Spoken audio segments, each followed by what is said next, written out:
لا لا لا لا لا لا. خودتو برای این آماده کنی. ولی اگر ایشون برگشت به شما گفت من نمیتونم، اون موقع اولا هم مسئله داره، هم دوستی و رابطه که یه سوال میگه و مشکلات درست مثل خانم قبلی اومدن که این که اون موقع خیلی علامت بدی. Hello? Hello? به Give me a kiss.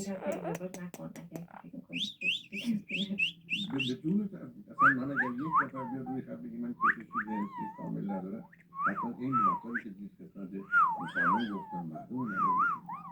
تو کشش جنسی نداری